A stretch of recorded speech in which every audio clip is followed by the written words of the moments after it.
ఈరోజే డౌట్నెట్ యాప్ని డౌన్లోడ్ చేసుకోండి. డౌట్నెట్ మీ 6వ తరగతి నుండి 12వ తరగతి వరకు గణితం, భౌతిక శాస్త్రం, రసాయన శాస్త్రం మరియు జీవశాస్త్రం సంబంధించిన అన్ని సందేహాలను కలిగి ఉంటుంది. వాటి సొల్యూషన్ని తెలుగులో చూడవచ్చు. మీ ప్రశ్న యొక్క ఫోటోని క్లిక్ చేయండి, క్రాప్ చేయండి మరియు తక్షణ వీడియో సొల్యూషన్ని పొందండి. ఇలాంటి మరిన్ని వీడియోలను చూడటానికి మా Doubtnut Telugu YouTube channel subscribe అవ్వండి. If secant theta plus tan theta equals to 2/3, then find the value of sin theta and determine the quadrant in which theta lies. Okay, ఇక్కడ మనకి ఏమి ఇచ్చినారు, secant theta plus tan theta equals to 2/3. ఇది first equation అనుకుందాం.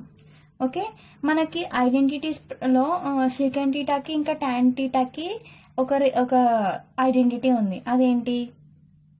secant square theta minus tan square theta equals to 1 అని. Okay, ఇది one of the identity secant theta కి tan theta కి మధ్యలో. సో ఇప్పుడు ఇది a square minus b square అనుకున్నాం. So a plus b into a minus b అంటే secant theta plus tan theta into secant theta minus tan theta equal to 1. Okay, now secant theta plus tan theta value మనకు తెలుసు. So secant theta minus tan theta కావాలి. So therefore secant theta minus tan theta equals to 1 by secant theta plus tan theta.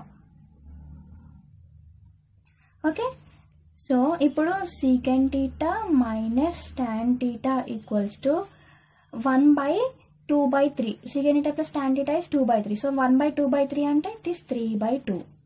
So this is second equation. ఇది first equation, second equation అనుకో. ఇప్పుడు ఈ రెండు ఈక్వేషన్స్ని add చేద్దాం. Solving 1 and 2. So ఏమొస్తుంది? secant theta plus tan theta equals to 2/3 and secant theta minus tan theta equal to 3/2. Okay, so tan theta minus tan theta cancel. ఏమవుతుంది? 2 secant theta equals to 2/3 plus 3/2. Okay, ఇప్పుడు ఈ 2/3 plus 3/2 అంటే 2/3 plus 3/2 solve చేస్తే మనకి ఎంత వస్తుంది? LCM 6. So 2 into 2 4 plus 3 is 9. 9 plus 4 13. 13/6. So therefore secant theta ఏమవుతుంది? 13/6. ఇక్కడ మల్టిప్లికేషన్లో ఉంది, ఇట్ సైడ్ వెళ్తే డివైడ్ అవుతుంది. So by 2. Therefore secant theta equals to 13/12. 6 2s are 12. So secant theta value వచ్చేసింది. ఇది secant theta వాల్యూ మనం ఏదో ఒక ఈక్వేషన్లో సబ్స్టిట్యూట్ చేస్తే tan theta కూడా వస్తుంది. సో ఫస్ట్ ఈక్వేషన్లో సబ్స్టిట్యూట్ చేస్తే secant theta plus tan theta equal to 2/3. So మనకు tan theta కావాలి. tan theta equal to tan theta equals to 2/3. ఈ secant theta ఇటు సైడ్ వెళ్తే మైనస్. secant theta వాల్యూ ఏంటి? 13/12. సో దీన్ని సాల్వ్ చేస్తే tan theta ఎంత వస్తుంది? -5/12 వస్తుంది. ఓకే, ఇక్కడ మన క్వశ్చన్లో ఏమన్నారు? sin theta వాల్యూ కనుక్కోవాలి. sin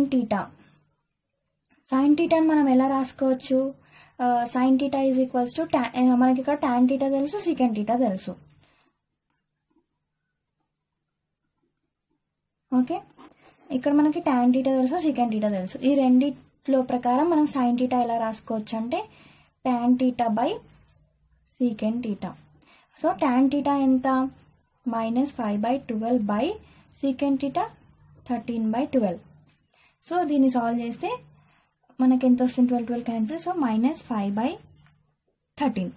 okay, sin theta value -5/13 వస్తుంది. సో ఇప్పుడు మనకి ఇక్కడ ఇది ఇంకా ఏ క్వాడ్రంట్లో ఉంది అని కూడా కనుక్కోవాలి. సో దేర్ఫోర్ ఇక్కడ మనం చూసుకున్నట్లయితే sin theta and tan theta ఈ రెండు చూస్తే sin theta tan theta negative. ఇది నెగిటివ్ ఉంది, ఇది నెగిటివ్ ఉంది. Is negative. ఈ రెండు నెగిటివ్ మనకి ఏ క్వాడ్రంట్లో ఉంటుంది? ఫోర్త్ క్వాడ్రంట్లో ఉంటుంది. So therefore theta lies in fourth quadrant.